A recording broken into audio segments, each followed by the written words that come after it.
ओम नमो भगवते वासुदेवाय। ओम नमो भगवते वासुदेवाय। ओम नमो भगवते वासुदेवाय। ओम अज्ञानातिमिरान्धस्य ज्ञानाञ्जनं शलाकया चक्षुरुन्मीलितं येन तस्मै श्रीगुरुवे नमः।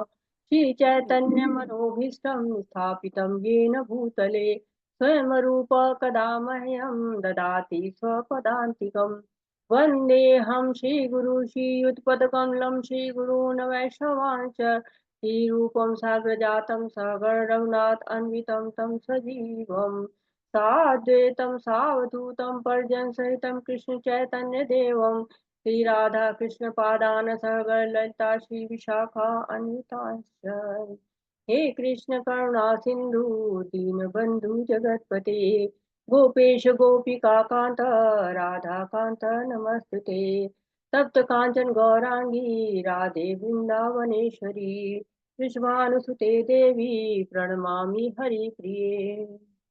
नमो विष्णुपादाय कृष्णपृष्ठाय भूतले श्रीमद् भक्ति वेदांत स्वामी इति नामिने।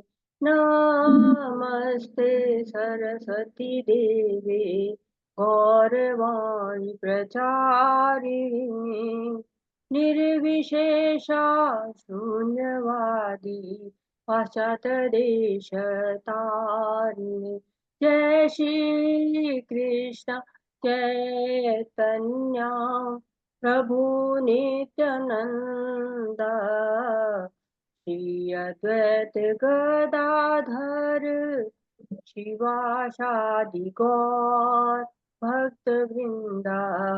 हरे कृष्णा कृष्ण कृष्णा हरे हरे हरे राम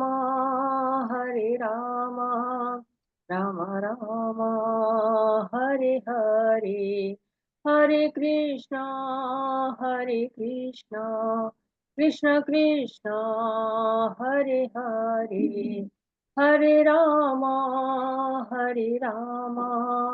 राम राम हरे हरे। श्रील प्रभुपाद जी के द्वारा श्रील प्रभुपाद जी की जय हो। हरे कृष्णा सभी माता जी और सभी प्रभु जी को हरे कृष्णा। हरे कृष्ण। हरे हरे कृष्ण। हरे। तो आज जो है वो हम लोग 5वां अध्याय पढ़ने जा रहे हैं, भगवत गीता का 5वां अध्याय, कृष्ण भावना भावित कर्म कर्म योग। तो हम लोग अभी तीसरा जब अध्याय पढ़ रहे थे तो उसमें भी हमने कर्म योग के बारे में पढ़ा था। अब फिर यहाँ पर जो है कर्म योग आ रहा है।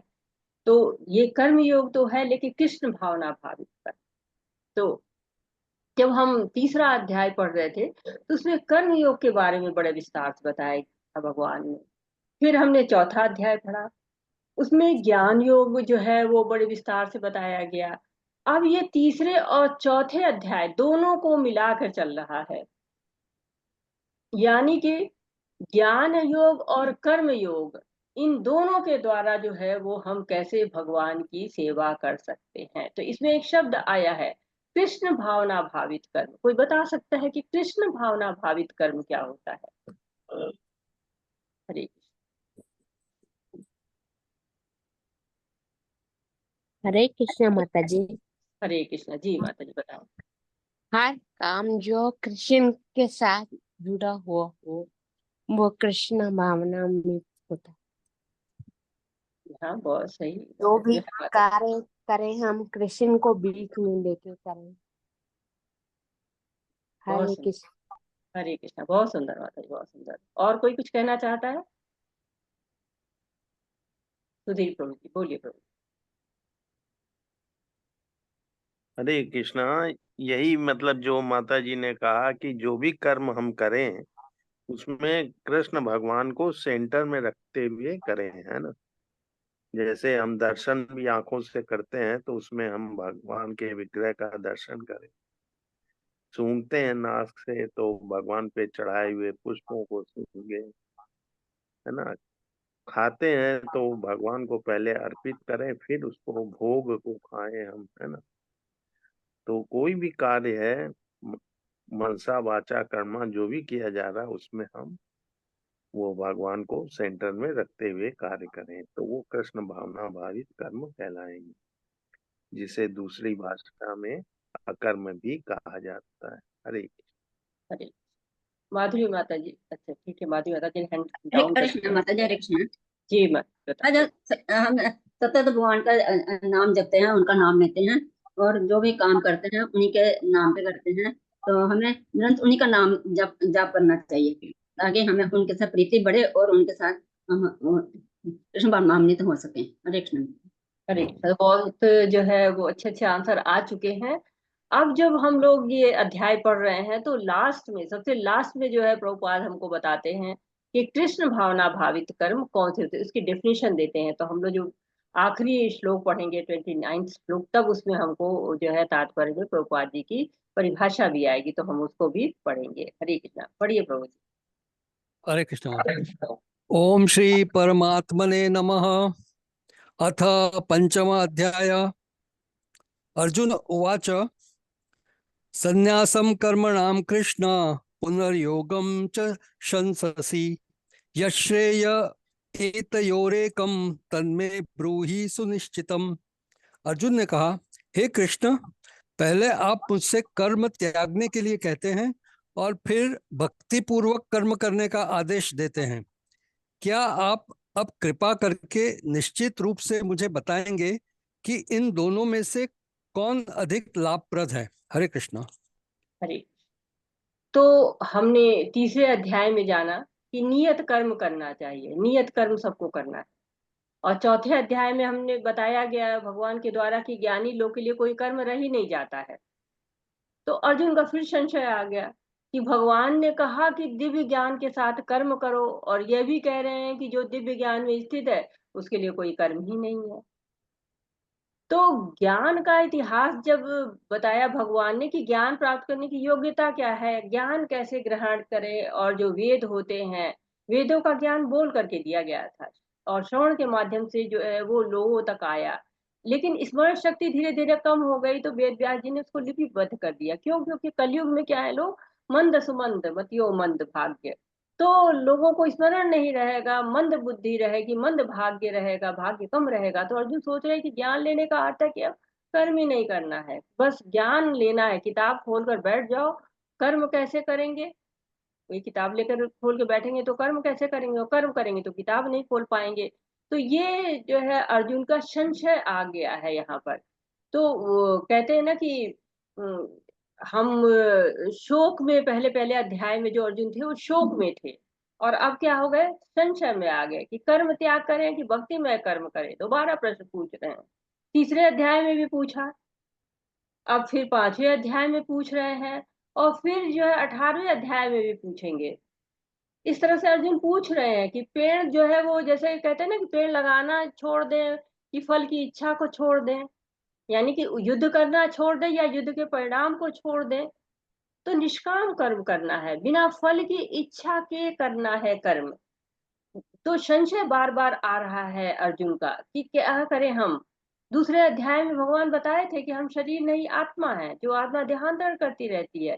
तीसरे अध्याय में कह दिया निर्धारित कर्तव्य करो, तुम योद्धा हो, तुम्हारा कर्तव्य है धर्म के विरुद्ध युद्ध करना, ऐसा नहीं करोगे तो अपयश लगेगा। और जो है वो चौथे अध्याय में क्या दिया, ज्ञान दिया उन्होंने कि ज्ञान जो है पहले से विद्यमान था, धीरे धीरे जो है वो परंपरा के साथ आया हुआ है, लुप्त हो गया था, लेकिन फिर अर्जुन के लिए दे रहे हैं ताकि परंपरा के द्वारा आगे चल सके। तो भगवान की दिव्य प्रकृति को जानना, भगवान मतलब ज्ञान क्या है, भगवान के जन्म कर्म को जानना। जन्म कर्म च मे दिव्यम एवं यो वेति तत्वता त्यक्ता देह पुनर्जन्म नेति मामेति सो अर्जुना। तो जो भगवान की दिव्य प्रकृति को जान जाए वही बस हो गया, पुनर्जन्म नहीं होगा उसको।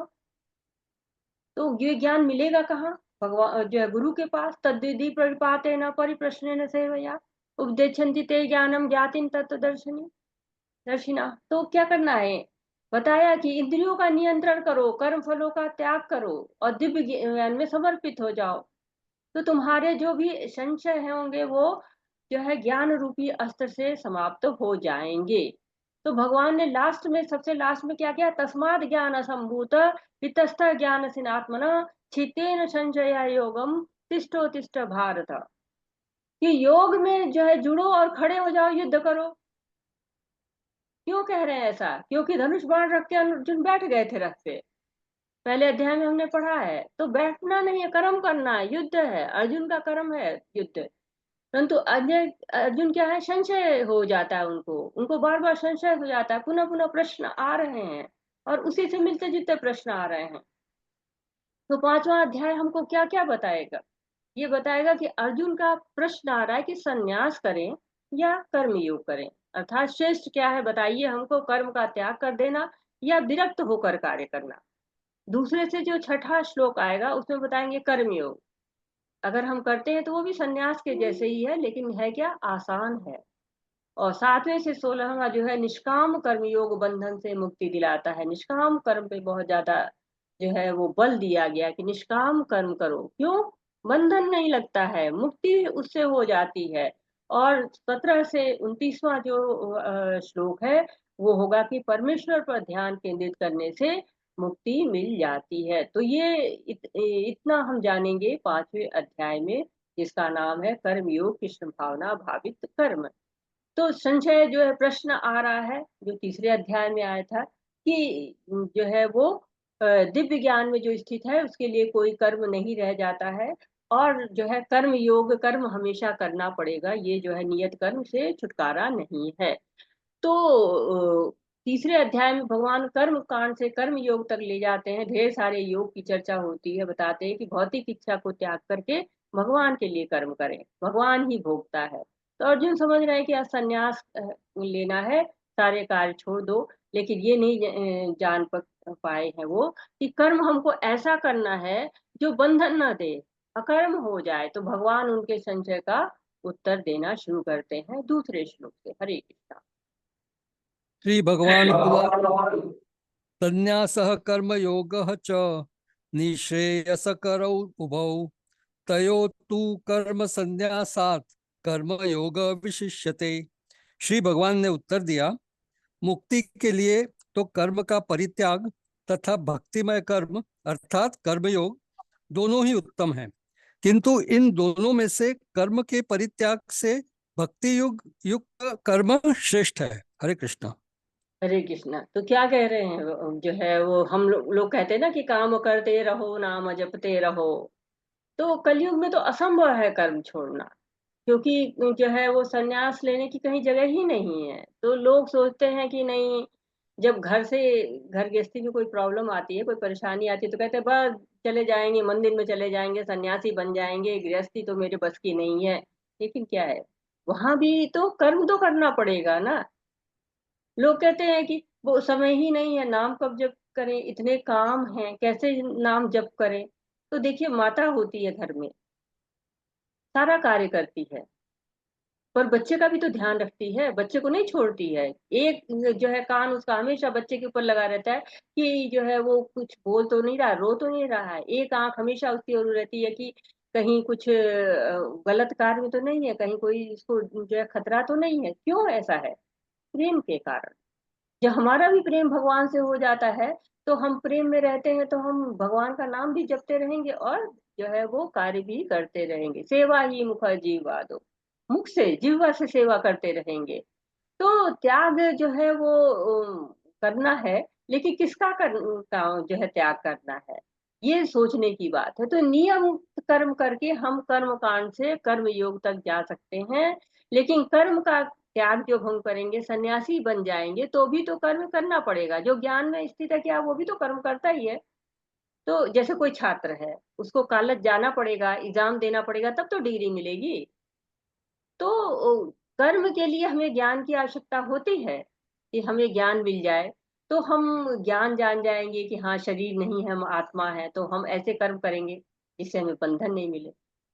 तो त्याग हम तब करें जब हमारी कोई वस्तु है, सारी वस्तु तो किसकी है, भगवान की है। फिर त्याग कैसा है? आपका 100 रुपया हमें आप दे दे और हम ले जाके उसको दान करें, तो वो ध्यान नहीं है ना, वो हमारा त्याग नहीं है। उसका त्याग तो हम कैसे कर सकते हैं, हमारा ही नहीं पैसा वो। तो अर्जुन युद्ध को समझ रहे हैं कि सकाम कर्म है, लेकिन जब वो युद्ध भगवान के लिए करेंगे तो क्या होगा, भक्तिमय कर्म हो जाएगा। भक्ति युक्त कर्म जो क्या होता है, श्रेष्ठ होता है। हम जो है कहते हैं ना कि परिवार को त्याग दो, समाज को त्याग दो, घर को त्याग दो, मित्रों को त्याग दो, तब हम भक्ति कर सकते हैं। नहीं, बिना परिवार समाज का सबका त्याग किए बिना भी भक्ति की जा सकती है। भक्ति का कर्म सबसे ज्यादा श्रेष्ठ होता है। हम सब कहाँ जो है सब चीजों को नहीं त्याग सकते हैं। हवा है, सांस तो लेंगे ही लेंगे, पानी है तो पिएंगे ही पिएंगे, अब ग्रहण कर रहे हैं, कुछ न ग्रहण करें तो हवा पानी तो ग्रहण करेंगे ही करेंगे। तो हम सब चीजों से मुक्त नहीं हो, त्याग करके हम जो है वो जा नहीं सकते हैं। हमें कर्म करना पड़ेगा, और इसलिए भक्ति में कर्म क्या है, श्रेष्ठ होता है। हरे कृष्ण। आगे पढ़ते हैं।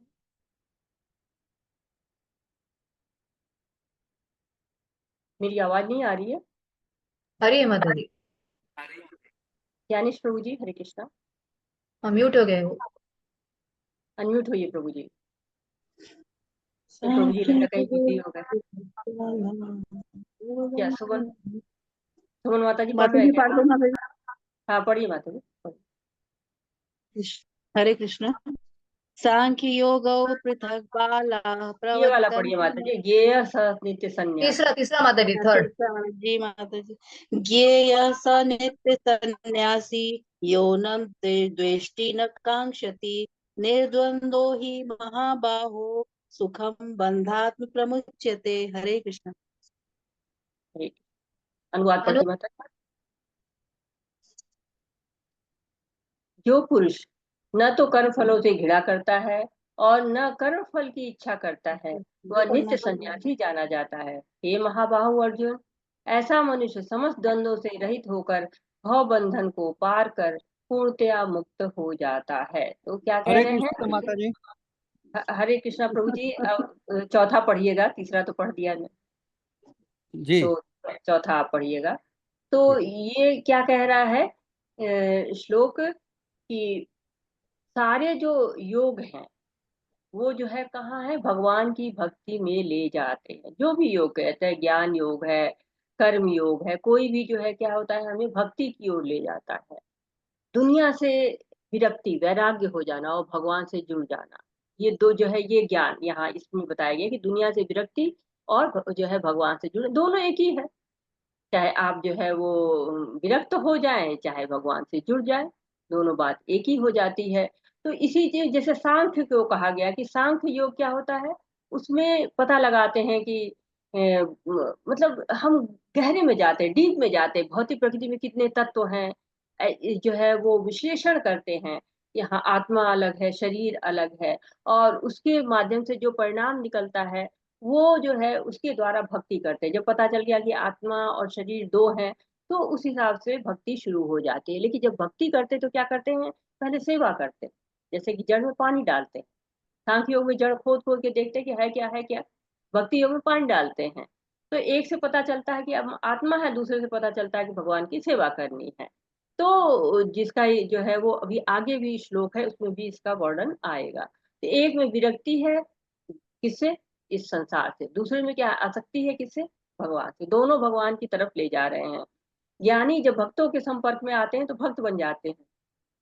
जैसे कि सुखदेव गोस्वामी थे, वो ज्ञानी व्यासदेव जी के संपर्क में आए, भक्त बन गए। तो सांख्य में आनंद आता है, पर जो है भक्ति में क्या होता है, सेवा करके आनंद आता है। जो सांख्य है उसका जो है आनंद सच्चित आनंद नहीं होता है, उसमें मुक्ति मिलती है हमको। जो ये दे परिवर्तन, देहांतरण जो करते हैं उससे मुक्ति मिलती है, लेकिन हम सेवा का अवसर नहीं पा पाते। हरे कृष्ण। सांख्य योगौ पृथक बाला प्रवदन्ति न पंडिताः एकम अपि आस्थितः सम्यक उभयोः विन्दते फलम। अज्ञानी ही भक्ति अर्थात कर्मयोग को भौतिक जगत के विश्लेषणात्मक अध्ययन अर्थात सांख्य से भिन्न कहते हैं। जो वस्तुतः ज्ञानी है वे कहते हैं कि जो इनमें से किसी एक मार्ग का भली भांति अनुसरण करता है वह दोनों के फल प्राप्त कर लेता है। हरे कृष्णा। हरे कृष्णा हरे प्रभु जी। कृष्ण। तो यहाँ पर क्या कहा गया कि अज्ञानी ही भक्ति को भौतिक जगत के विशेषात्मक अध्ययन से भिन्न कहते हैं। तो क्या कहा गया, अज्ञानी है वो। जो भगवान की भक्ति है वो हम प्राप्त कर सकते हैं सांख्य योग से भी। प्रारंभिक जब अवस्था होती है, जब हम भक्ति में जाते हैं तो ज्ञान चाहिए। बाद में क्या होता है कि ये सांख्य योग है, भक्ति योग है, साथ साथ चलने लगता है। जैसे पहले हम क्या करते हैं, जप करते हैं, फिर भगवान की सेवा करते हैं, तो बाद में क्या करते हैं, जप भी करते रहते, सेवा भी करते थे, दोनों साथ साथ चलती रहती है। तो प्रारंभ में हम जो है वो सत्य यानी कि शाश्वत और चित्त ज्ञान का पता चलता है, और जब हम भक्ति करते हैं तो उसमें क्या जुड़ जाता है, आनंद और जुड़ जाता है, तो हमें आनंद की प्राप्ति भी होने लगती है। तो कोई भी मार्ग करें, फल क्या होता है, दोनों के फल प्राप्त होते हैं। ऐसा कौन कहता है, ज्ञानी कहते हैं। हरे यत्सांख्यैः प्राप्यते स्थानं तद्योगैरपि गम्यते एकं सांख्यं च योगं च यह पश्यति स पश्यति। जो यह जानता है कि विश्लेषणात्मक अध्ययन अर्थात सांख्य द्वारा प्राप्य स्थान भक्ति द्वारा भी प्राप्त किया जा सकता है, और इस तरह जो सांख्य योग तथा भक्ति योग को एक समान देखता है वही वस्तुओं को यथारूप में देखता है। हरे कृष्णा। हरे कृष्णा। तो सांख्य योग आप जानिए, सांख्य योग किसको कहते हैं, कोई बताएगा? सांख्य योग की बात बहुत हो रही है, दूसरे अध्याय में भी पढ़ रहे हैं, और यहाँ भी कई श्लोकों में आ गया। कोई बताना चाहेगा सांख्य योग किसको कहते हैं? माता जी, मैं ये प्रश्न करने ही वाला था कि आप इस पे थोड़ा सा प्रकाश ज्यादा डालिए, आपने पूछ ही लिया। तो ये हाँ, सुना तो है पर, लेकिन आप इसको थोड़ा सा डिटेल में बताइए ताकि दोबारा रिमाइंड हो सके। सांख्य योग पढ़ा तो मतलब दोबारा सुन लिया, लेकिन सांख्य शब्द का विश्लेषण भी समझ लिया, लेकिन इस पे थोड़ा प्रकाश ज्यादा डालिए। जी बिल्कुल। हाँ, अरविंद प्रभु जी, हरे कृष्णा। हाँ। माता जी हरे कृष्ण, मेरी आवाज आ रही है? जी जी बिल्कुल आ रही। सांख्य योग का वर्णन चैप्टर 2 में 39 नंबर श्लोक तक हुआ है। उसमें कृष्ण भगवान ने आत्मा का बताया है अर्जुन को कि आत्मा क्या है, और तुम शरीर से अलग हो, आत्मा को कोई वस्त्र काट नहीं सकते, आत्मा का कोई मृत्यु नहीं है, मृत्यु शरीर की है, जैसे कपड़े बदलते हैं। ये सांख्य योग में आता है, जहां तक मैं समझता हूँ। हरे कृष्णा। कोई और बताना चाहेगा? हरे कृष्णा। जी प्रभु जी, आपने सही कहा है, और थोड़ा और डिटेल में कोई जानना चाहेगा इसके, सांख्य योग किसको कहते हैं? क्योंकि प्रभु जी कह रहे हैं कि हमको जानना। हरे कृष्णा माता जी। जी हरे कृष्ण। सांख्य योग में मनुष्य को मटेरियलिस्टिक वर्ल्ड से विरक्त होना पड़ता है, और भक्ति योग जैसे कृष्ण भावना मृत में आसक्त होना पड़ता है। यह दो प्रकार के होते हैं, फल्गु वैराग्य और युक्त वैराग्य इसमें होता है। अच्छा माता जी। तो जो है सांख्य योग किसको कहते हैं? सांख्य का अर्थ होता संख्या। संख्या जो है वो, तो संख्या कैसे प्राप्त होती है? जब किसी चीज का हम विश्लेषण करते हैं, जब हम विश्लेषण करते हैं तो पता चलता है कि इसमें ये है, इसमें ये चीजें हैं, इसमें ये चीजें हैं, इसमें ये चीजें हैं। तो जो दूसरा अध्याय है उसमें जो सांख्य भी दो तरह का है। एक सांख्य विश्लेषणात्मक अध्ययन दोनों में है, सांख्य संख्या दोनों में है। संख्या जनरली हम कहते हैं ना कि 1 2 संख्या 3 4 5 ये संख्या बोली जाती है। तो ये जो संख्या जो है वो वहां बताई गई है, जैसा प्रभु जी ने बताया कि अध्याय 2 में जो सांख्य बोला गया है उसमें दो संख्या को बताया गया, आत्मा और शरीर के बारे में। अभी आगे जब आप 13वें अध्याय में जाएंगे तो वो और ज्यादा विश्लेषण होगा, तब बताएंगे कि शरीर जो है 24 तत्वों से बना हुआ है, 24 तत्वों की बारी होगी। तो संख्या को बताना, संख्या के द्वारा जानना होता है ना कि हाँ बताइए कि कोई रेसिपी हम बना रहे हैं तो कहते हैं ना कि 1 कप दूध डालिए, 2 कप मैदा डालिए, तो क्या होता है, संख्या बता रहे हैं, तो उससे पता चलता है कि इस रेसिपी में क्या क्या है।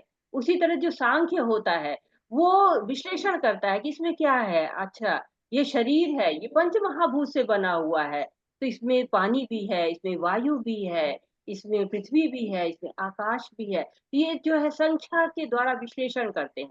जब विश्लेषण करते करते पता चलता है हाँ ये है क्या, ज्ञान हो जाता है उससे। हमको ज्ञान प्राप्त होता है ना, हम किसी चीज को देखते हैं, इसमें जानते हैं क्या क्या है इसमें, तो हमको ज्ञान हो जाता है, उस चीज के बारे में हम जान जाते हैं।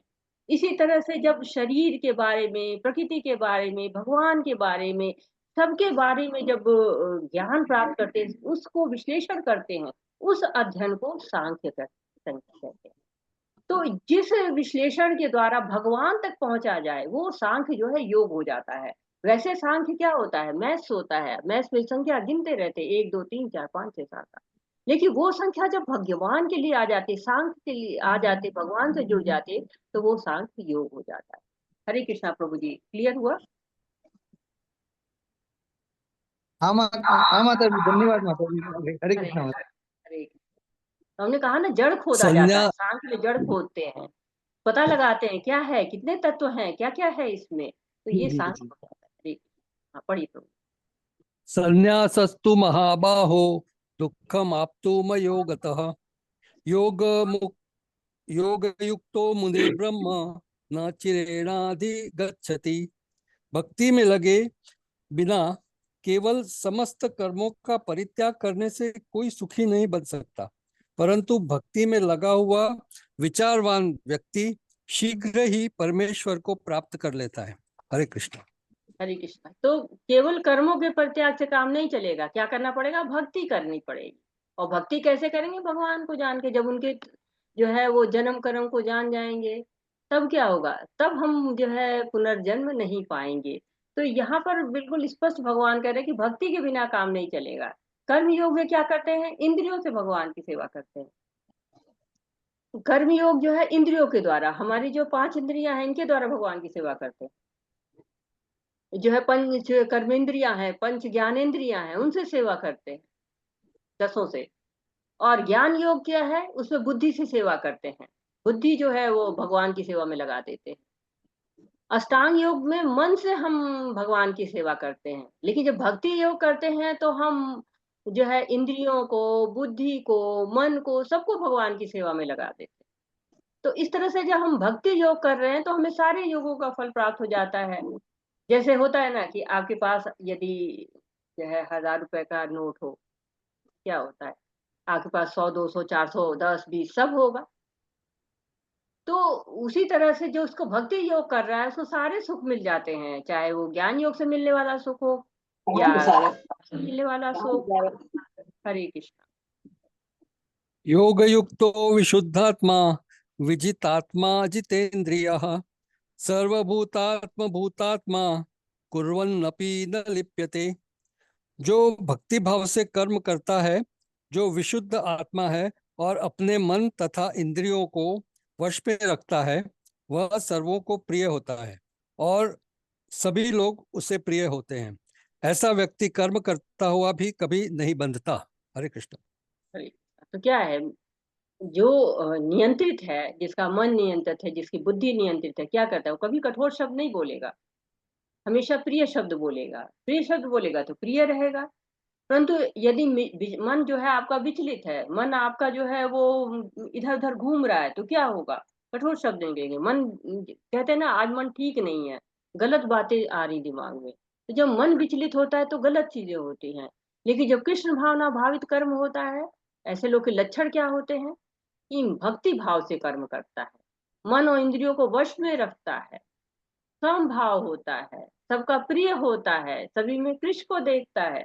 तो इतने सारे गुण उसके अंदर आ जाते हैं जब वो कृष्ण भावना कर्म को करता है। तो जैसे होता है ना कि वृक्ष, देखिए कोई पेड़ होता है तो उसकी पत्तियां हैं, टहनियां हैं, वो सब उसी वृक्ष का भाग है, उसी पेड़ का भाग है। वैसे ही सारे जीव कृष्ण के भाग है, कृष्ण के जो है वास करते हैं सब में। जब इस चेतना से रहते हैं कि सब कृष्ण के जो है वो अंश हैं, तो क्या होगा, हमको सबसे प्रेम हो जाएगा। तो चेतना हमारी शुद्ध होनी चाहिए, मन पर नियंत्रण होना चाहिए। तो उससे क्या होता है, न हमारी किसी से आसक्ति होती है और न हमारी किसी से घृणा होती है। हरे न एव किंचित करोमि इति युक्ता मन्येत तत्त्ववित् पश्यन् शृण्वन् स्पृशन् जिघ्रन् अश्नन् गच्छन् स्वपन् श्वसन् प्रलपन् विसृजन् गृहन् गृहन् उन्मिषन् निमिषन् अपि इंद्रियाणि इंद्रिय अर्थेषु वर्तन्ते इति धारयन्। दिव्य भावनामृत युक्त पुरुष देखते, सुनते, स्पर्श करते, सूंघते, खाते, चलते फिरते, सोते तथा श्वास लेते हुए भी अपने अंतर में सदैव यही जानता रहता है कि वास्तव में वह कुछ भी नहीं करता। बोलते, त्यागते, ग्रहण करते या आंखें खोलते बंद करते हुए भी वह यह जानता रहता है कि भौतिक इंद्रियां अपने अपने विषयों में प्रवृत्त हैं और वह इन सबसे पृथक है। हरे कृष्णा। श्री कृष्ण। तो आत्मा किसी चीज में संलग्न नहीं होती है, ये बता रहा है ये श्लोक कि भक्त क्या होता है, अपने आप को शरीर से और शरीर को इंद्रियों से अलग मानता है। वो चाहे जो भी क्रिया कर रहा हो, इंद्रिया उसकी चाहे जो भी कार्य कर रही हो, उसकी चेतना कहाँ है, भगवान से है। तो भगवान ही सारी चेतना को देते हैं। भगवान नहीं चाहे तो क्या है, आप एक उंगली भी नहीं उठा सकते हैं, शरीर तो बहुत दूर की बात है। तो ये जानकर वो अपनी इंद्रियों को भगवान की सेवा में लगा देता है। जो मायावादी होते हैं, जो लोग भगवान को जो है वो नहीं मानते हैं, इनके साकार रूप को नहीं मानते हैं, वो लोग क्या है, ना अच्छा खाते हैं ना अच्छा पहनते हैं, सब भौतिकता है, सब भौतिक है, छोड़ दो, ये भी छोड़ दो, वो भी छोड़ दो, सब छोड़ते चले जाते हैं कि इंद्रियों पे नियंत्रण के लिए सब जो है वो त्याग देते हैं। परंतु जो भक्त होता है ऐसा नहीं करता है, वो भोजन बना रहा है, भौतिक कार्य है, लेकिन भगवान की सेवा में लगा देगा, क्योंकि जो भोग तैयार करेगा वो भगवान को भोग लगा देगा, जो भी जो है भोजन तैयार होगा भगवान की सेवा में लगा देगा। तो बाहर से हमको लग सकता है कि ये सांसारिक गतिविधि है, ये आध्यात्मिक गतिविधि है, परंतु अगर हम इन गतिविधियों को भी जो है वो भगवान में लगा देते हैं तो वो भगवान की हो जाती हैं। कैसे? ये जो है वो सांसारिक गतिविधियां और आध्यात्मिक गतिविधियां एक कैसे लग सकती है, इसको जो है वो हम अगले श्लोक में देखते हैं। हरे कृष्णा। ब्रह्मण्याध्याय कर्माणि संगम त्यक्त्वा करोति यः लिप्यते न स पापेन पद्मपत्रम इवाम्भसा।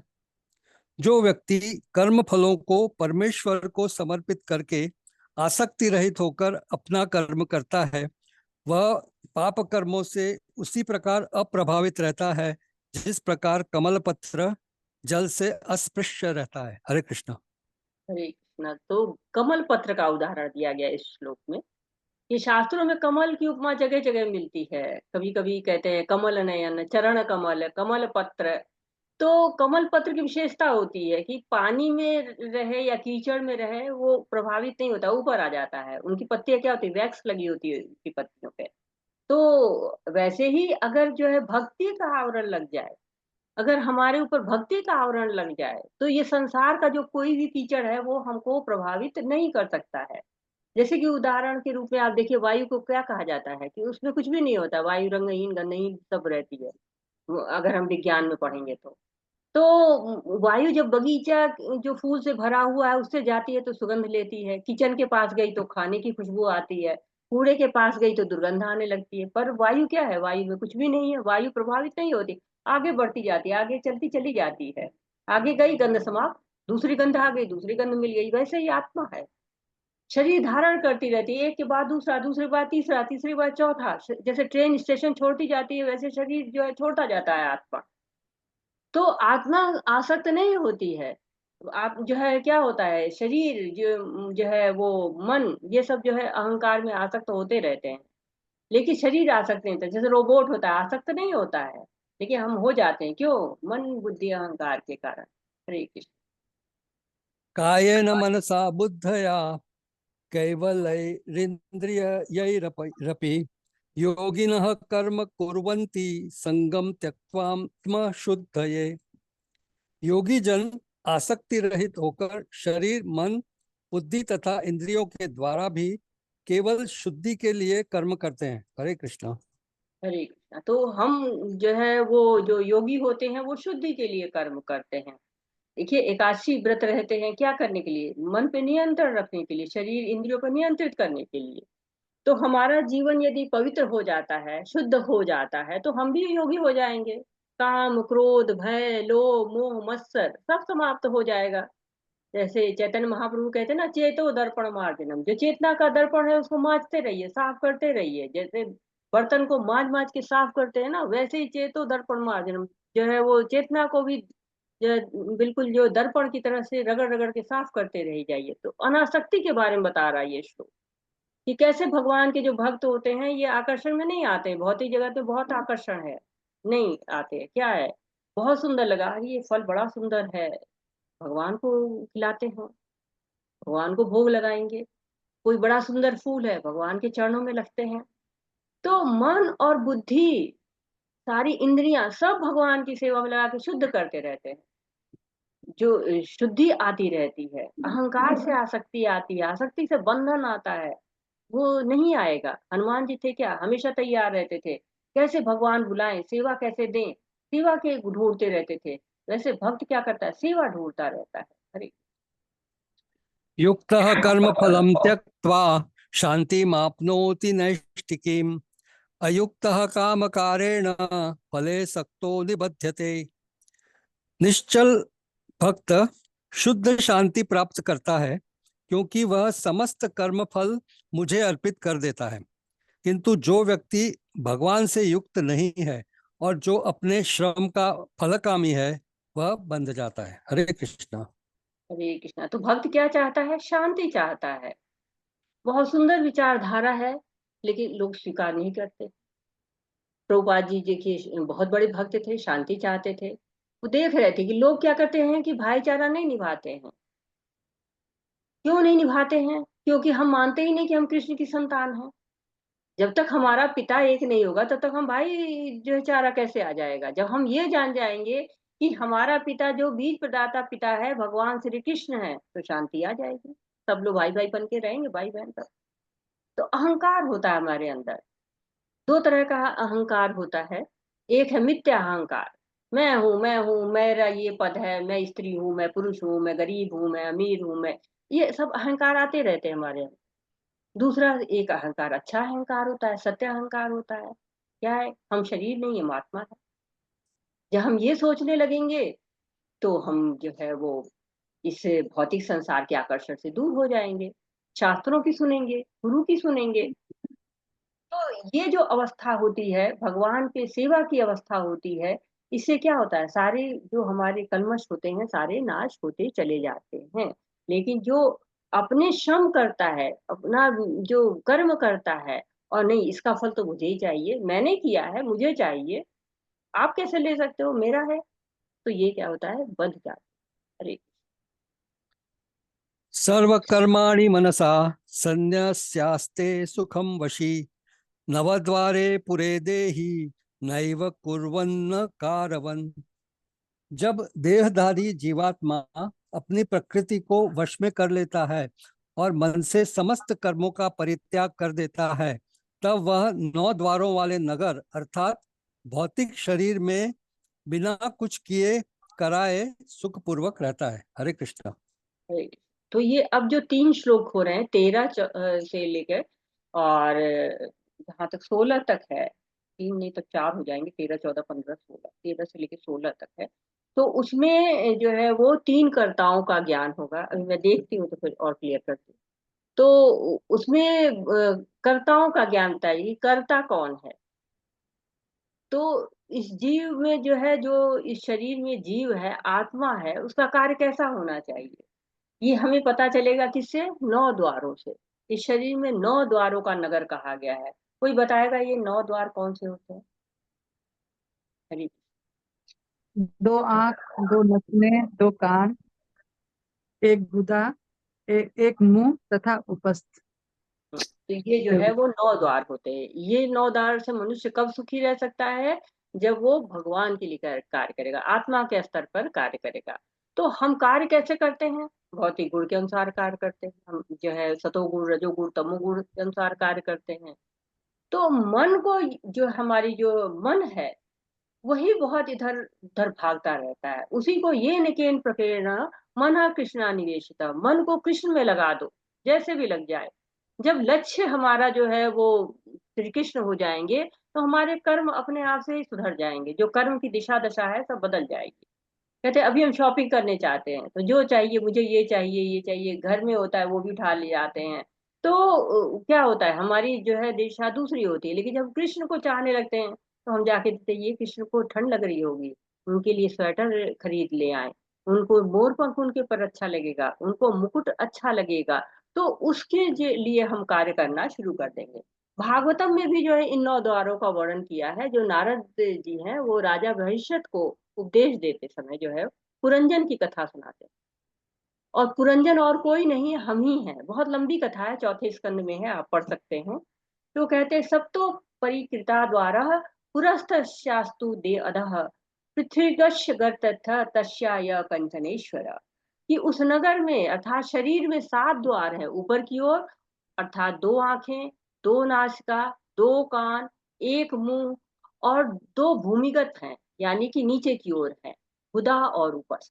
तो इस उपमा से जो है बताया गया है कि जीव जो है भौतिक ऐश्वर्यों का सुख लेना चाहता है, जिसके लिए प्रकृति ने शरीर में विभिन्न द्वार बना दिए हैं, जिसका उपयोग करता है वो, और इंद्रियों का आनंद प्राप्त करता है। लेकिन इंद्रियों का आनंद जो है वो प्राप्त करके हम भगवान के द्वार तक नहीं पहुंच सकते हैं। ये जो 9 द्वार का शरीर है, एक थैली है, नौ जो है जो वो उसमें 9 गड्ढे हैं। तो इन गड्ढों को जो है वो जब सुखी रहते हैं, इसका मतलब है कि जो है वो सुखी है, सुख पूर्वक तभी रह सकते हैं जब ये 9 द्वार जो है वो सुख में रहते हैं। हरे कृष्ण। न कर्तृत्वं न कर्माणि लोकस्य सृजति प्रभुः न कर्मफल संयोगम स्वभावस्तु प्रवर्तते। शरीर रूपी नगर का स्वामी देहधारी जीवात्मा न तो कर्म का सृजन करता है, न लोगों को कर्म करने के लिए प्रेरित करता है, न ही कर्म फल की रचना करता है। यह सब तो प्रकृति के गुणों द्वारा ही किया जाता है। हरे कृष्ण। हरे कृष्णा। तो मन जो है वो आप उसको पावर दे दीजिए, आपको बेवकूफ बनाना शुरू कर देगा। आपको कभी इधर गड्ढे में ढकेलेगा, कभी उधर गड्ढे में ढकेलेगा। जैसे नौकर है घर का, पावर दे दीजिए आप उस नौकर को, आपका पूरा घर खाली कर देगा। तो प्रकृति के 3 गुण ही होते हैं जो हमको बांधते हैं। तो प्रकृति हमसे सारे कार्य कराती है। प्रकृति क्रियामाणानि गुणे कर्माणि सर्वेश। प्रकृति की जो है वो गुण हमको सारे कार्य कराते हैं। जैसे कि क्या है, हम हाथी हैं तो ज्यादा खाएंगे, चींटी हैं तो कम खाएंगे, घोड़ा है तो घास खाएंगे, चना भी खा लेंगे। तो मनुष्य ये प्रकृति के द्वारा ही बद्ध है। जैसे प्रकृति उसको नचाती है वैसे ही कार्य करने पड़ते हैं। लेकिन हम मानते क्या है, हम ही करता है, अहंकार वश मानते हैं, क्योंकि हमने किया है। और इसी के कारण क्या है, भव सागर में संघर्ष कर रहे हैं। ये भव सागर है, यहाँ पर हम जो है वो हर पल संघर्ष करते रहते हैं। समुद्र में जाएंगे तो क्या होगा, लहरें नचाएंगी और लहरों पर हमारा कोई वश नहीं होता है। वैसे प्रकृति पर हमारा कोई वश नहीं होता है। अब हम बचेंगे कैसे, क्योंकि हम समुद्र में तो आ गए हैं, हाथ पैर मार रहे हैं, नाच रहे हैं माया के जो है द्वारा, तातैया तातैया। तो अब हम इससे बचेंगे कैसे। तो अब बचा वही सकता है जो इस भव सागर के बाहर हो। जो नदी में खुद ही डूब रहा है, जो समुद्र में खुद ही डूब रहा है, वो कैसे बचाएगा।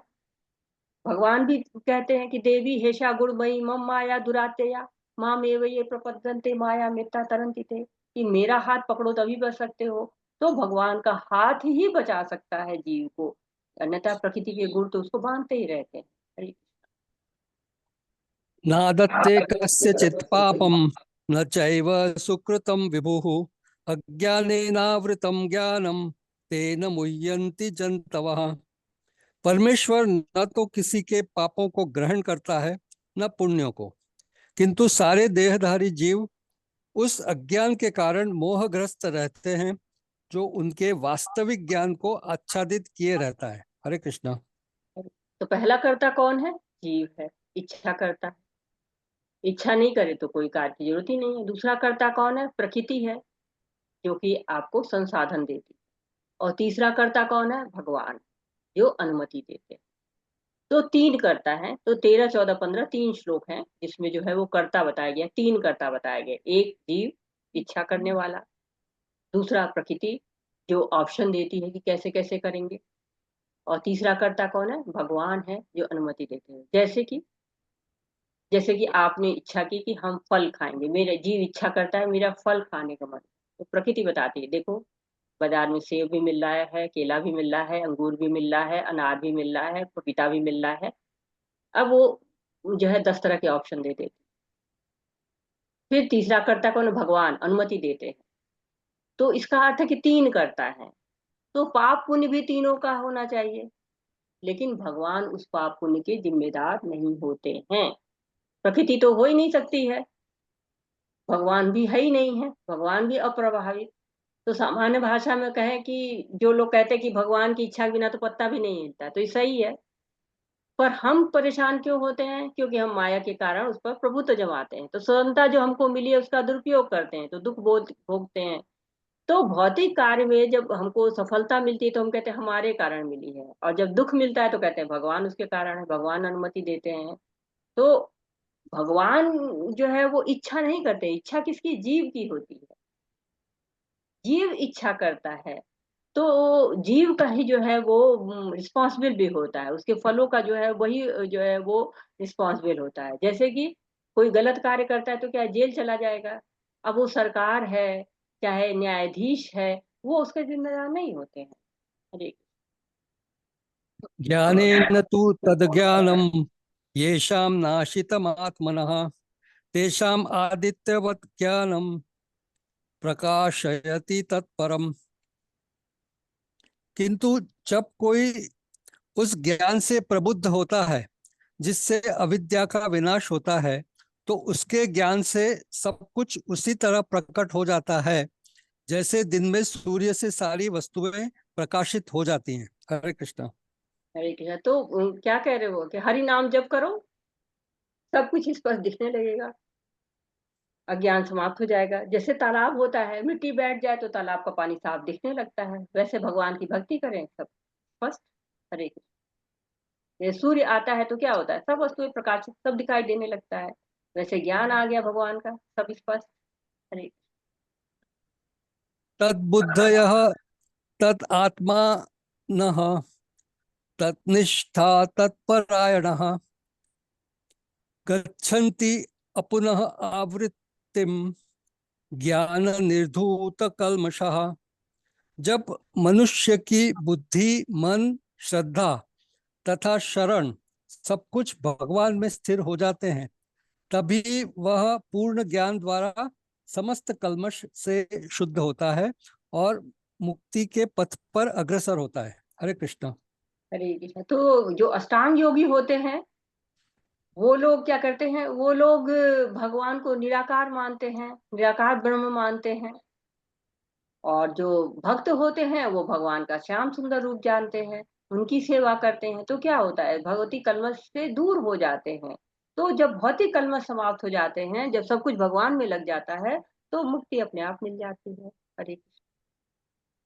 विद्या विनय संपन्ने ब्राह्मणे गविहस्तिनि शुनि चैव श्वपाके च पंडिताः समदर्शिनः। विनम्र साधु पुरुष अपने वास्तविक ज्ञान के कारण एक विद्वान तथा विनीत ब्राह्मण, गाय, हाथी, कुत्ता तथा चांडाल को समान दृष्टि अर्थात समभाव से देखते हैं। हरे कृष्णा। हरे कृष्ण। तो बहुत फेमस श्लोक है, बहुत महत्वपूर्ण है, क्योंकि भगवान भेद नहीं करते हैं, सबके हृदय में वास करते हैं, चाहे जो भी हो सबके हृदय में, चाहे छोटा से छोटा जीव भी है सबके यहाँ जो है वास करते हैं। तो सबके हृदय में बैठे हुए हैं। कहते हैं ना कि 15वें अध्याय के 15वां श्लोक कहता है सर्वस्व चाहम हृदय सन्निविष्टो, सबके हृदय में बैठे हुए। 18वें अध्याय में 61वें श्लोक में कहते हैं ईश्वर सर्वभूतानां हृदय देशे अर्जुन तिष्ठति। तो वो सब इनके जो है हृदय में बैठे हुए हैं। तो और जब कोई प्रणाम करता है किसी जीव को तो किसको प्रणाम करता है? उसके अंदर बैठी आत्मा को प्रणाम करता है। तो पंडिता समदर्शना, सबको बराबर समझते हैं, चाहे वो कुत्ता हो, हाथी हो, गाय हो, चंडाल हो, सबको समान दृष्टि से देखते हैं। तो प्रश्न हमारा ये है आपसे कि क्या मंदिर में जब सब समान है तो मंदिर में अगर कुत्ता आ जाए तो क्या करेंगे? उसको, कुत्ता को जगह देंगे मंदिर में? हरे कृष्णा। लोग तो नहीं। कहते हैं मंदिर में कुत्ता नहीं आना चाहिए। हरे कृष्ण। कोई बताना चाहेगा? कि मंदिर में गाय का तो आगमन मानते हैं, गाय को पवित्र मानते हैं, बुलाते हैं, लेकिन कुत्ते को नहीं बुलाते हैं, कुत्ते को प्रवेश नहीं करने देते हैं। तो भेदभाव हो गया और कह रहे हैं पंडिता समदर्शना। तो मंदिर में तो सब पंडिता है। कोई बताना चाहेगा इसका आंसर? क्योंकि कुत्ता हरे कृष्णा मांसाहारी भी माता होता है माता जी, जो गंदी चीजों में वो देता रहता है, शुद्ध होता है। अशुद्ध माना जाता है। शुद्ध होता है। हरे कृष्णा माता जी। जी प्रभु जी। माता जी, कुत्ते का शरीर अपवित्र माना गया है। जी जी प्रभु जी। तो वही अशुद्ध हो गया। मांसाहारी करता है ना, इसलिए। तो कहते हैं ना कि जो है शुद्धता की चेतना का अंतर हो जाता है, जो ब्राह्मण और कुत्ते में चेतना का अंतर हो जाता है। तो आत्मा के स्तर पे तो बराबर है, लेकिन चेतना के स्तर पे वो बराबर नहीं है। इसलिए क्या होता है, व्यवहार बदल जाता है। एक समान आत्मा के स्तर पे है। तो केवल गाय को ही जो है वो मंदिर में प्रविष्ट करते हैं और जानवरों का प्रविष्ट वर्जित होता है। जैसे होता है कि घर में कोई बीमार पड़ जाता है, तो दो लोग बीमार पड़ गए एक साथ, तो दोनों को अलग अलग दवा दी जाती है, दोनों का ट्रीटमेंट अलग अलग होता है, दोनों के साथ व्यवहार अलग अलग होता है। वैसे ही जो है वो जो कुत्ता है और ब्राह्मण है, तो दोनों के जो है वो स्थिति में अंतर है, दोनों की स्थिति में अंतर है, तो व्यवहार में भी अंतर हो जाता है। लेकिन भगवान सबके लिए एक है, भगवान सबके हृदय में रहते हैं, सूर्य जैसे है, सबको किरणें देता है, सबको प्रकाश देता है, लेकिन जो है वो स्थिति अलग अलग हर जो है वो चीज की। तो माता जी, ये तो फिर ये तो मनुष्य की दृष्टि हो गई ना। ईश्वर की दृष्टि, ईश्वर ने थोड़ी उनको निषेध किया होगा कि इनको मेरे मंदिर में मत आने दो, कि ईश्वर ने नहीं, निषेध शास्त्रों में किया। है प्रभु जी, शास्त्रों में तो है ना, अच्छा। शास्त्रों में लिखा है ना कि हाँ, हम किस जीव को प्रवेश दे सकते हैं, किसको नहीं, शास्त्रों में तो सब लिखा हुआ है ना। अरे माता जी, जब जी। कई छोटे मंदिरों में देखिए जहाँ पंडित नहीं बैठे हैं, तो वहां तो मंदिर में कुत्ता घुस जाता है, सब चाटा चूटी करता रहता है। तो माता जी उसकी सब तो बात देखने की नहीं। बात हो रही है, कहाँ घुस जाता है इसकी बात नहीं हो रही है। हरे कृष्ण, आगे बढ़ते हैं। इहैव तैर्जितः सर्गः येषां साम्ये स्थितं मनः निर्दोषं हि समं ब्रह्म तस्मात् ब्रह्मणि ते स्थितः। जिनके मन एकत्व तथा समता में स्थित हैं, उन्होंने जन्म तथा मृत्यु के बंधनों को पहले ही जीत लिया है। वे ब्रह्म के समान निर्दोष हैं और सदा ब्रह्म में ही स्थित रहते हैं। हरे कृष्ण। हरे कृष्णा। तो निर्दोष शब्द की बात हो रही है। जो समान दृष्टि रखते हैं, वो जन्म मृत्यु के बंधन को से दूर हो जाते हैं, उससे जो है वो जीत जाते हैं वो। और मतलब कहने का है कि आसक्ति नहीं है, घृणा नहीं है, सबको परमात्मा के अंश में देखता है, पंडिता समदर्शिना है। तो ऐसे लोगों की बात हो रही है। प्रभुपाद जी कहते हैं ना कि जब तक व्यक्ति अंदर के सुखों का अनुभव नहीं करेगा, बाहर के सुखों का त्याग नहीं कर सकता है। तो भक्ति के द्वारा जो है वो अंदर के सुखों का अध्ययन करना चाहिए, अंदर के सुख को जानना चाहिए। जिनके मन जो है वो एकत्व है, असीमता में, दोनों में है, वो क्या करते हैं, हमेशा ब्रह्म के में ही स्थित रहते हैं। ब्रह्म जो है भगवान की प्रथम अवस्था है। हरे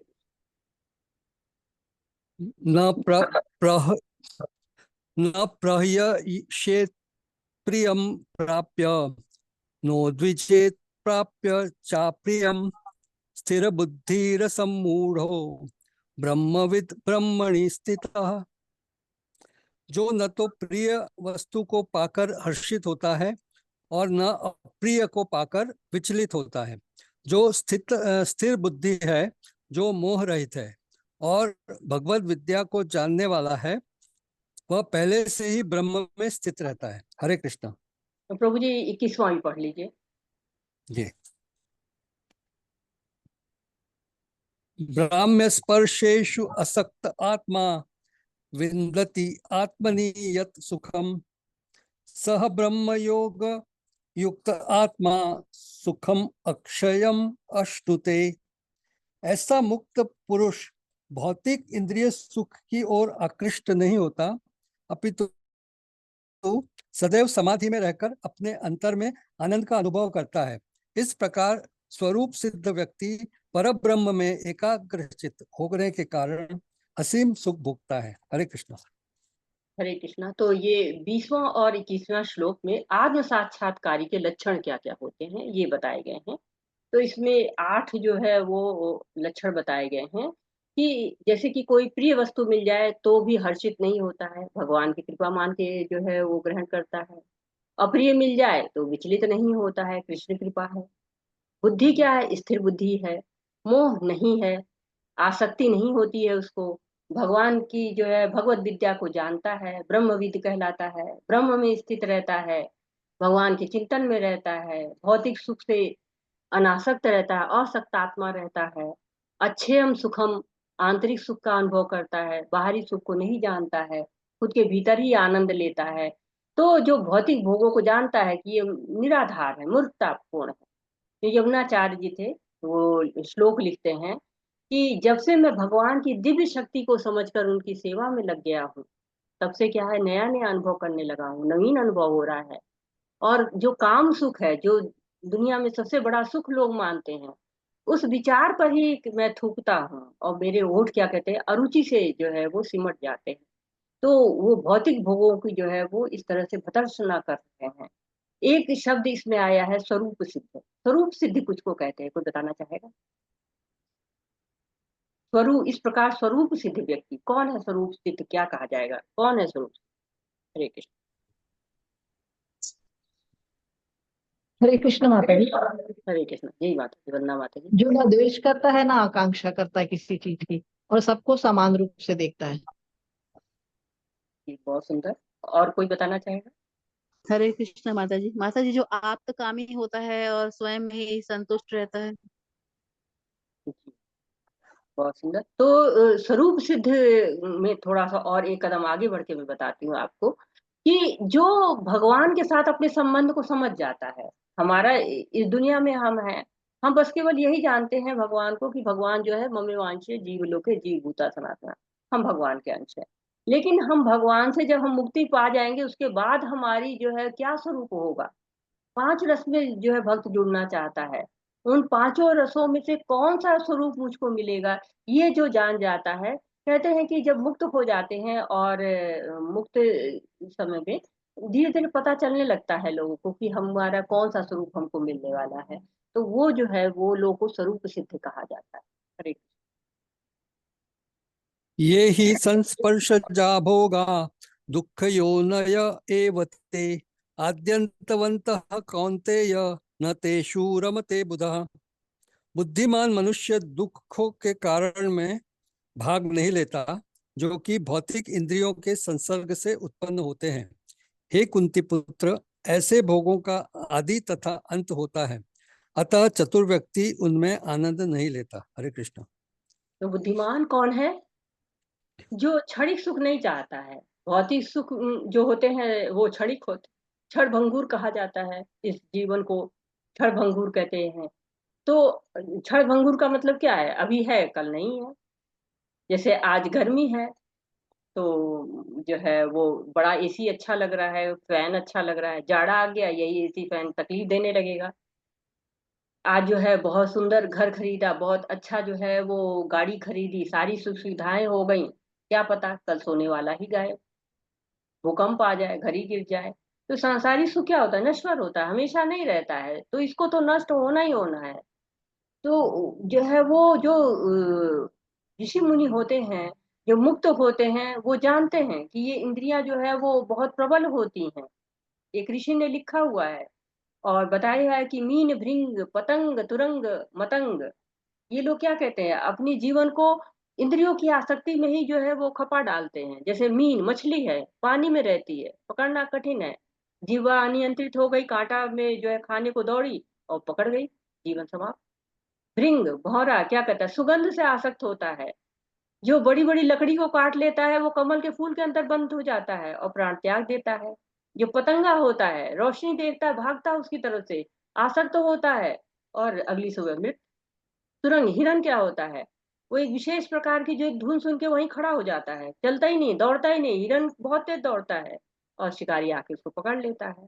हाथी क्या है, स्पर्श का सुख बहुत अच्छा लगता है उसको, और वो वहां पर जो शिकारी आता है वो एक हथनी को बांध देता है, उसको स्पर्श के सुख के लिए दौड़ता है और गड्ढा बीच में खुदा रहता है उसके अंदर गिर जाता है। तो जो है वो इंद्रियां हमको बहुत आकर्षित करती हैं और उसी के कारण क्या होता है, दुख बढ़ने लगता है। तो सांसारिक सुख हमको आकर्षित करते हैं। जैसे कि हम अगर सांसारिक सुख के पीछे दौड़ते चले जाएं तो दौड़ते दौड़ते जो है वो हमको कष्ट ही मिलना है। जैसे पानी है, पानी का स्तर जो है जब बढ़ने लगता है तो बांध भी नहीं रोक पाता है उसको।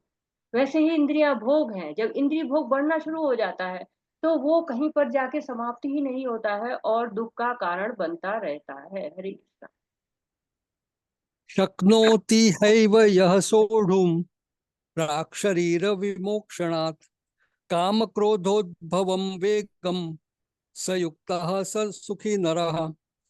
यदि इस शरीर को त्यागने के पूर्व कोई मनुष्य इंद्रियों के वेगों को सहन करने तथा इच्छा एवं क्रोध के वेग को रोकने में समर्थ होता है तो वह इस संसार में सुखी रह सकता है। हरे कृष्णा। हरे कृष्णा। तो भगवान उत्तर देख रहे हैं कि सुखी कौन हो सकता है। दो कंडीशन है सुखी रहने की, बता रहे हैं कि जो है वो दो तरह से हम सुखी रह सकते हैं। कैसे? कि यदि इस शरीर को त्यागने के पूर्व कोई मनुष्य इंद्रियों को वेगों के सहन करने तथा इच्छा एवं क्रोध के वेग को रोकने में समर्थ होता है। तो दो तरह से, कैसे कि शरीर को त्यागने के पूर्व एक किसी भक्त ने किताब लिखी हुई, डाई बिफोर यू डाई, मरने से पहले ही मर जाओ। मरने के बाद तो सब छूटना ही है, कुछ भी लेके नहीं साथ में जा सकते, एक जो है पैसा भी नहीं लेके जा सकते हैं, सब छूट जाता है। तो इस शरीर में रहते ही सब छोड़ दो ना। तो पहला तो यही कंडीशन है। दूसरी क्या है? इस शरीर के छोड़ने के पहले काम क्रोध आदि के वेग को सहन करने में समर्थ हो जाओ। जो काम क्रोध के वेग हैं उनको जो है वो सहन करना है। जो हम उपदेशा में तो बुक पढ़ते हैं तो उसमें वेगों को लिखा हुआ है कि वेग होते हैं हमारे, ये जो है वो अगर रोकने में समर्थ हो जाए तो गोस्वामी बन जाए, इंद्रियों पर नियंत्रण करने वाले बन जाए। जो इंद्रियों की दासता करता है वो गोदास है, जो इंद्रियों का स्वामी बन गया वो गोस्वामी है। तो कहा है उपदेशामृत में, वाचो वेगम मनसा क्रोध वेगम जीवा वेगम मुद्रोपस्थ वेगम एतान वेगान सुविषयेत धीर सर्वामपि माम पृथ्वी सशिष्यात। तो जो सारे वेगों को सहन कर सकता है वो जो है वो सुखी रह सकता है, वो स्वामी बन सकता है। तो हमारी इच्छाएं बहुत हैं, पूरी नहीं होते तो कष्ट देती है। और जो ये काम क्रोध कामनाओं को त्याग देता है तो क्रोध अपने आप चला जाता है, सुखी हो जाता है। 30वें अध्याय में कहा गया है, क्रोध महाशनो महापापमा विद्येन वही वैरिणम, वैरी की तरह से है। तो भगवान ने फार्मूला दे दिया, इसे छोड़ने में सुख है। परंतु जगत का सिस्टम बड़ा उल्टा चलता है। हम कहते हैं ये लाओ वो लाओ तब सुख मिलेगा, आज ये मिल गया सुख है, और दे लाओ और सुख मिलेगा। तो सुखी होने के दो तरीके हैं। पहला तो है कि आत्मा को परमात्मा से जोड़ दो, दूसरा है संसार के सारी वासनाओं को त्याग दो, सारे काम को कामनाएं वासनाएं जो भी है त्याग दो, तभी सुखी रह सकते हैं। हरे कृष्णा। यह अंत सुख अंत आरामः तथा अंत ज्योति एव यः सह योगी ब्रह्म निर्वाणम ब्रह्मभूत अधिगच्छति। जो अंतःकरण में सुख का अनुभव करता है, जो कर्मठ है और अंतःकरण में ही रमण करता है तथा जिसका लक्ष्य अंतर्मुखी होता है, वह सचमुच पूर्ण योगी है। वह परब्रह्म में मुक्ति पाता है और अंततो गत्वा ब्रह्म को प्राप्त होता है। हरे कृष्णा। हरे कृष्ण। अंतोतगत्वा क्या मिलती है? ब्रह्मभूत अवस्था मिल जाती है, ब्रह्मभूतोदिगच्छति। तो ब्रह्मभूत प्रसन्नात्मा क्या होती है? ब्रह्मभूत प्रसन्नात्मा न सोचती न कांक्षति, हमेशा खुश, कोई शोक नहीं, अंत में सुख ही सुख मिलना है। जैसे कहीं पिकनिक में गए, कहीं पार्टी करने गए तो ज्यादा देर प्रसन्न नहीं रह सकते हैं, टीवी देखी ज्यादा देर प्रसन्न नहीं रहे, गप्पे मारी प्रसन्न नहीं रह सकते। तो लेकिन भगवान के पास अगर हम जाते हैं, भगवान की सेवा करते हैं, आनंद ही आनंद है। क्योंकि परम दृष्टवा निवर्तते विषयाभिनिवर्तते। तो विषयों से दूर हटके जब परम दृष्टया, जब लोअर टेस्ट की जगह हायर टेस्ट मिल गया तो क्या होता है? अवस्था आनंद की अवस्था हो जाती है, प्रसन्न रहते हैं, न सोचती न कांक्षति। तो ये स्थिति कब आती है? जब मन है, चित्त है, प्राण है, सब भगवान में लग जाता है। तो कहते वासुदेव परम वेदा वासुदेवम परम मखा वासुदेव परम यज्ञ वासुदेव परम तप। वासुदेव परम धर्म, वासुदेव परम गति। तो ब्रह्मभूत अवस्था क्या होती है?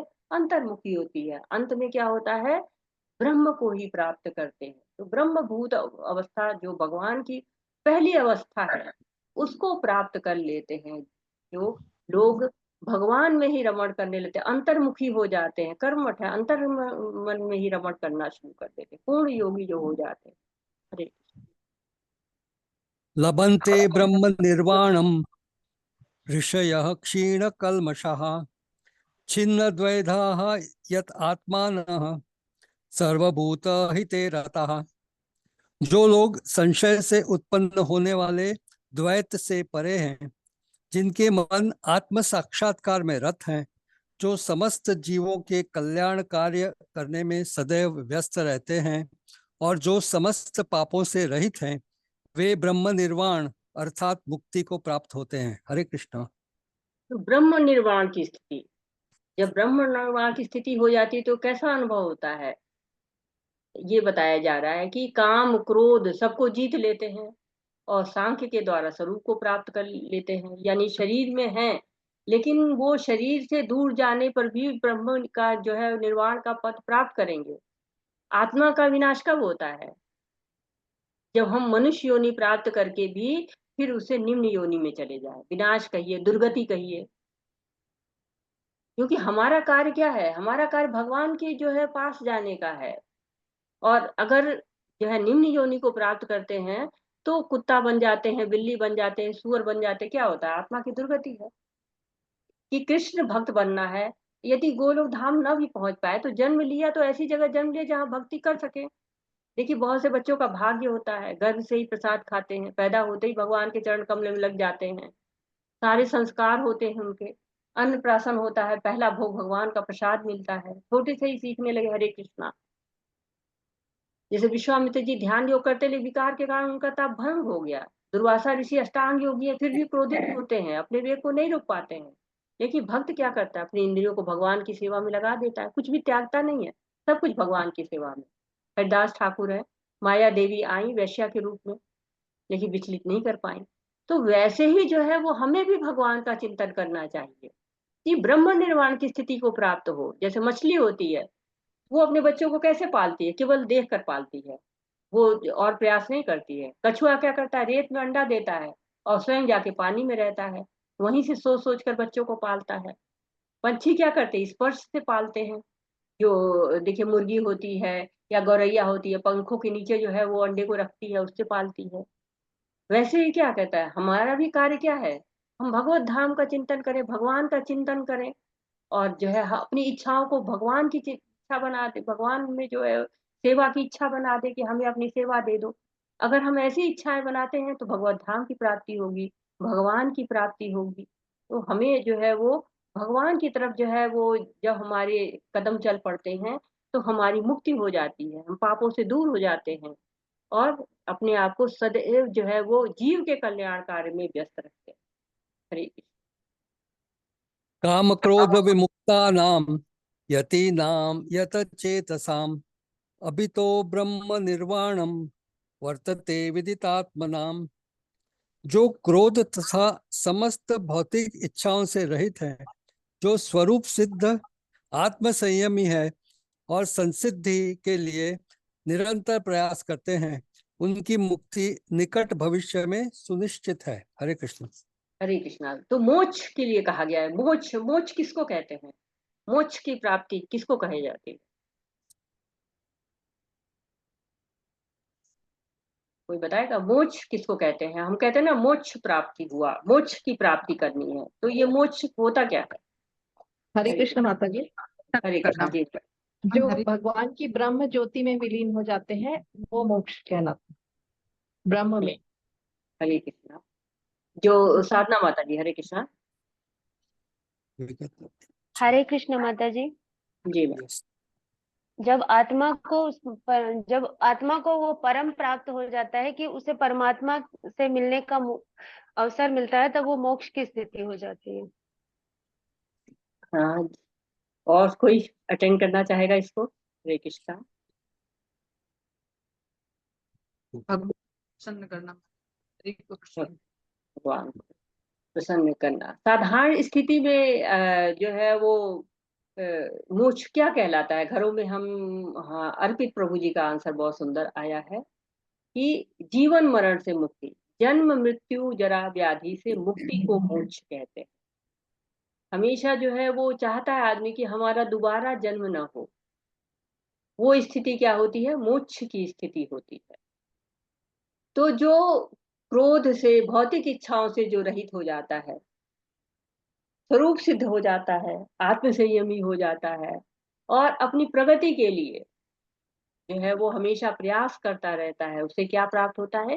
मोक्ष की प्राप्ति होती है, ब्रह्म निर्वाण की स्थिति प्राप्त हो जाती है। हरि स्पर्शान् कृत्वा बहिर्बाह्यान् चक्षु च एव अंतरे भ्रुवोः प्राण अपानौ समौ कृत्वा नाम अभ्यंतरचारिणौ यत इंद्रिय मन बुद्धि मुनि मोक्ष परायणः विगत इच्छा भय क्रोधः य सदा मुक्त एव सः।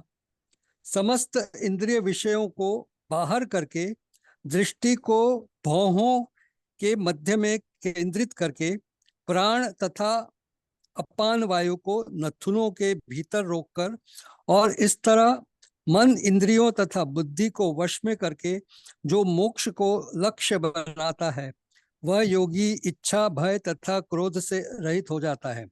जो निरंतर इस अवस्था में रहता है वह अवश्य ही मुक्त है। हरे कृष्ण। हरे कृष्णा। तो ये अगले पाठ की धारणा, मतलब एक तरह भूमिका बनती जा रही है कि अष्टांग योग के द्वारा कैसे मुक्ति मिलेगी, कैसे मुक्ति हो पाएगी अष्टांग योग में। तो छठे अध्याय में अब हम इसका पूरा विस्तार में अध्ययन करेंगे अगले अध्याय में। और हम इसका पालन नहीं करते हैं, इस विधि का पालन नहीं करते अष्टांग योग का, हम भक्ति योग का पालन करते हैं, लेकिन डिटेल में समझेंगे हम अगले अध्याय में। हरे कृष्ण। भोक्तारं यज्ञ तपस्साम सर्वलोक महेश्वरम सुहृदं सर्वभूतानां ज्ञात्वा माम शांति मृच्छति।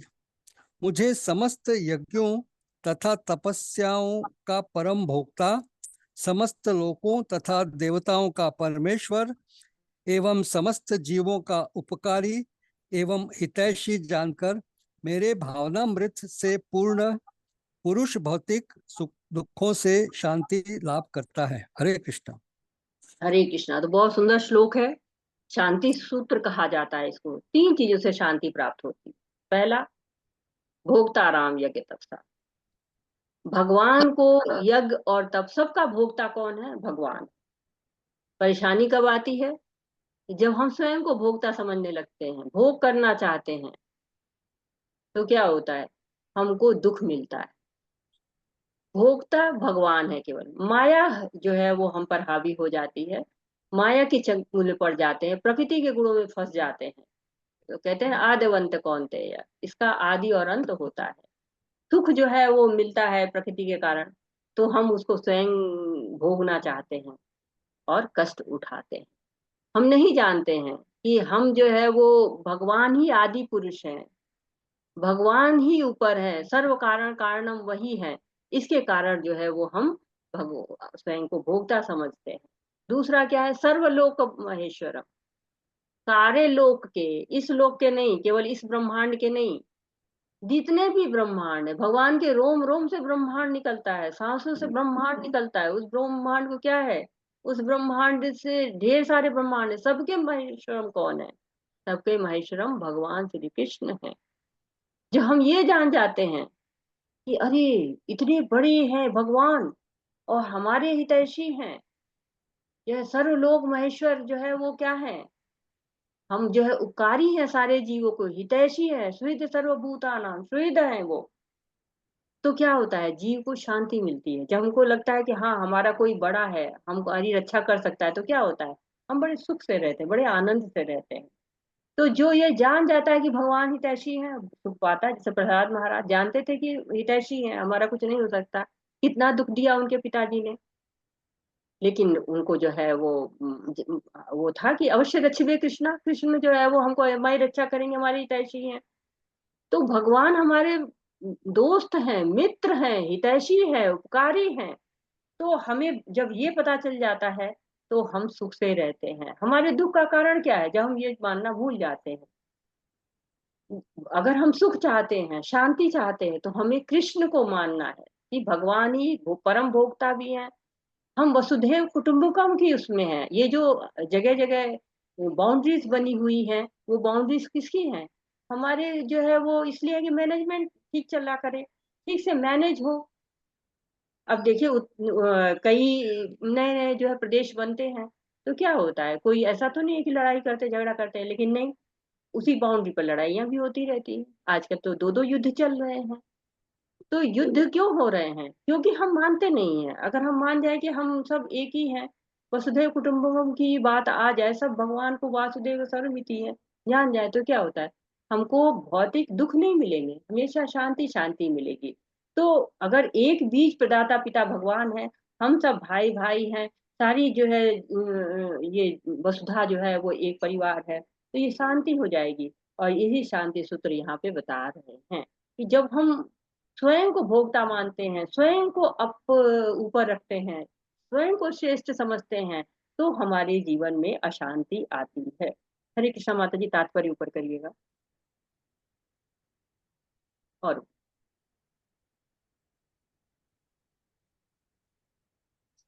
बस बस माता जी बस। तो यहाँ पर जो है वो कृष्ण भावनामृत का जो है वो एक तरह से डिफिनीशन बताई गई है, जो हम शुरू में बात कर रहे थे कि कृष्ण भावनामृत में कार्य करने का अर्थ है परमेश्वर के रूप में भगवान के पूर्ण ज्ञान के साथ कर्म करना। ऐसा कर्म दिव्य ज्ञान से भिन्न नहीं होता। प्रत्यक्ष कृष्ण भावनामृत भक्ति योग है, और ज्ञान योग वह पथ है जिससे भक्ति योग प्राप्त किया जा सकता है। कृष्ण भावना का अमृत का अर्थ है परमेश्वर के साथ अपने संबंध का पूर्ण ज्ञान प्राप्त करके कर्म करना, और इस चेतना की पूर्णता का अर्थ है कृष्ण या श्री भगवान का पूर्ण ज्ञान। तो कृष्ण भावनामृत का अर्थ है कृष्ण या श्री भगवान का पूर्ण ज्ञान। तो जब हम कृष्ण भावना कर्म करने लगते हैं, तो क्या होता है, सारे बंधनों से मुक्त हो जाते हैं, सारी जो है वो समस्याओं से मुक्त हो जाते हैं। क्योंकि कष्ट क्या है? मूल कारण है माया में बंधना, अपनी कामनाओं को रखना। हमेशा हमारे सारे कर्म क्या हो जाने चाहिए? निष्काम कर्म हो जाने चाहिए, और निष्काम कर्म से ऊपर अकर्म हो जाने चाहिए, कृष्ण भावना भावित कर्म हो जाने चाहिए। तो यहीं पर ये हमारा जो 5वां अध्याय है श्रीमद् भगवत गीता का, ये समाप्त होता है। वाछाकल्पतरुभ्यश्च कृपा सिन्धुभ्य एव च पतितानां पावनेभ्यो वैष्णवेभ्यो नमो नमः। अनंत कोटि वैष्णव वृंद की जय। शिला प्रभुपाद की जय। हरे कृष्णा कृष्ण कृष्णा हरे हरे, हरे रामा राम राम हरे हरे। हरे कृष्णा। और आपका कोई प्रश्न है, आपका कोई सुझाव है, तो हम हरे राम राम राम हरे हरे। बहुत सुंदर है।